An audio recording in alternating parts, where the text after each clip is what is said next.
You are drowning, not in water, but in noise, in the constant ping of notifications, the endless stream of messages, the demands of people who want your time, your attention, your energy, and you give it to them because you have been trained to believe that availability is a virtue, that responsiveness is a sign of strength, that the man who is always reachable is the man who matters. And so you stay connected, you stay available, you stay on, and you feel yourself slowly disappearing, not into nothingness, but into the demands of others, into the roles they have assigned you, into the version of yourself that exists only in their eyes. And the worst part is that you are afraid to stop, afraid to disconnect, afraid to be alone. Because in the silence, in the stillness, in the absence of external noise, you will have to face the one voice you have been running from, your own. This is the paradox of modern life, that we are more connected than ever before and yet more isolated from ourselves than any generation in history, that we have filled every moment with distraction to avoid the terrifying emptiness of our own company, that we have become so dependent on external stimulation that we have forgotten how to simply sit with ourselves in silence, without a screen, without a task, without someone else's voice filling the space. Seneca understood this paradox 2,000 years ago, not because he had a smartphone, but because he had a mind, and he knew that the mind is the most demanding master of all, that it will fill any silence with noise unless we learn to be still, that it will generate anxiety and dread unless we learn to sit with it peacefully. And so he wrote letters to his friend Lucilius that were not about how to get more done, but about how to stop doing, how to withdraw, how to disappear for a while in order to find yourself again. In letter 19, a letter on the desire for a tranquil life, Seneca wrote something that cuts to the heart of our modern predicament, observing that we cannot be both useful and tranquil, that the demands of public life will always conflict with the needs of the soul, and that the man who tries to serve everyone ends up serving no one, least of all himself.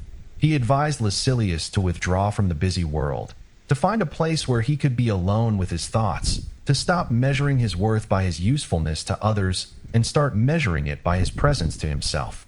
And in his treatise on leisure, a work that survives only in fragments but speaks with remarkable clarity, Seneca argued that the wise man has a duty to retreat, not out of cowardice, not out of laziness, but out of wisdom, because there are times when the most important work you can do is the work of turning inward, of examining your own soul, of preparing yourself for the battles that matter. Seneca himself lived this philosophy. At the height of his political career, when he was the most powerful advisor in the Roman Empire, he withdrew. He left the court, he left the city, he left the endless demands of public life, and he went to his villa in the countryside, where he spent years in quiet contemplation, writing, thinking, and healing his own soul. He did not disappear because he was weak. He disappeared because he was strong, strong enough to admit that he needed to reconnect with himself, strong enough to resist the pressure to stay visible, strong enough to prioritize his own sanity over the expectations of others. And when he returned not as the same man, but as a deeper one, a wiser one, a man who had rediscovered the source of his own strength. This is what you need to understand. Disappearing is not a sign of weakness, it is a strategy. It is not an admission of failure, it is a commitment to growth. It is not a rejection of the world, it is a preparation for re-entry. You cannot pour from an empty cup, and you cannot give to others what you have not cultivated in yourself. And you cannot be present for anyone else if you are not present for yourself. The man who never disappears is the man who never grows, because growth requires space, and space requires solitude, and solitude requires the courage to be alone with your own mind. But here is the fear that holds you back. You are afraid that if you disappear, you will be forgotten. You are afraid that if you disconnect, you will fall behind. You are afraid that if you stop producing, you will stop maturing. And so you stay on the treadmill, running faster and faster, exhausting yourself for an audience that does not notice your exhaustion, sacrificing your peace for a productivity that never quite feels like enough. And you tell yourself that this is what it takes, that this is the price of success, that this is the only way to stay relevant. But Seneca would tell you that relevance is overrated, that the man who is always visible is the man who is always vulnerable, that the man who never withdraws is the man who never deepens, and that the most important work you will ever do is the work that no one else sees. This is why Seneca insisted on the value of leisure, not leisure as laziness, not leisure as indulgence, but leisure as a spiritual discipline, a sacred practice of turning inward, of reconnecting with your own values, of remembering who you are beneath all the roles you play and all the demands you meet. In his treatise on leisure, he wrote that the wise man will engage in public affairs if he can, but if he cannot, he will not, because there is no duty so important as the duty to care for your own soul. He argued that the man who does not know how to be alone does not know how to be with himself, and the man who cannot be with himself cannot be truly with anyone else, because he brings nothing of his own to the relationship, only the hollow echo of other people's expectations. So what does it look like to disappear for a while? What does Seneca's prescription for the soul actually entail? It is not a permanent withdrawal from life. It is not a rejection of your responsibilities or an abandonment of your commitments. It is a strategic retreat, a temporary disappearance, a period of intentional solitude designed to restore your sense of self, to reconnect with your values, to heal the wounds that accumulate from constant exposure to the demands of others. It is a practice that Seneca would recommend to every man who feels himself drowning, who feels himself disappearing into the expectations of others, who feels himself losing touch with the person he was meant to become. Here is the plan: a single day of disappearance. One day in which you disconnect completely from the noise of the world, not out of anger, not out of frustration, but out of wisdom, out of the recognition that you cannot continue at this pace without losing yourself entirely. Begin the night before by turning off all notifications, not just silencing them, but turning them off so that you are not even tempted to check. Put your phone in a drawer, or better yet, in another room, somewhere you will not see it, somewhere it will not call to you with its endless demands. Tell the people who need to know that you will be unavailable, not because you are avoiding them, but because you are attending to something more important, and let them be uncomfortable with your absence for a single day, because their comfort is not your responsibility, and your sanity is. When you wake up, do not check your phone. Do not check your email. Do not check the news. Do not check anything. Let the morning be silent. Let it be slow. Let it be yours.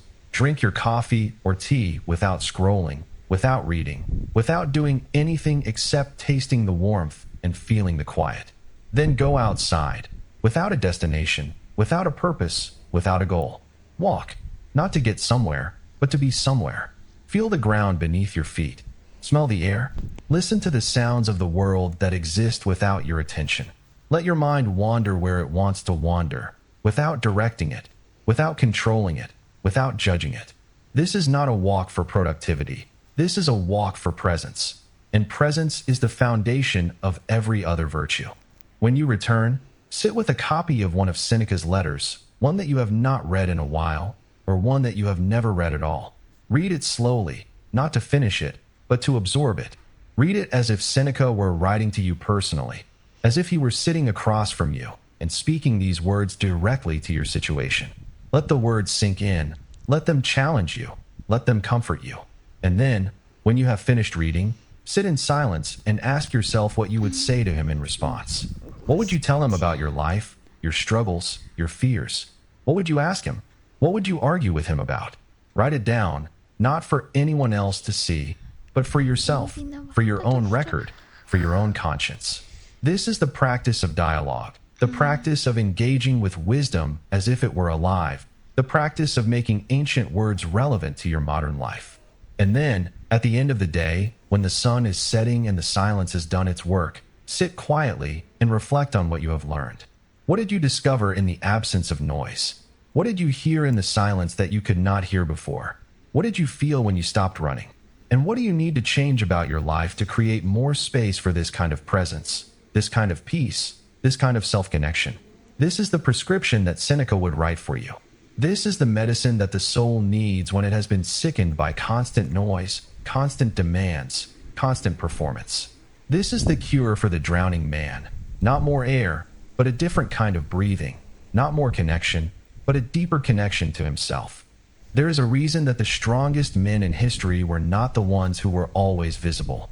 The men who built empires, who wrote philosophies, who shaped civilizations, they understood the power of disappearance. They understood that you cannot lead others until you can lead yourself.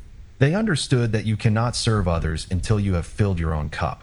They understood that you cannot give what you do not have, and you cannot be what you have not become.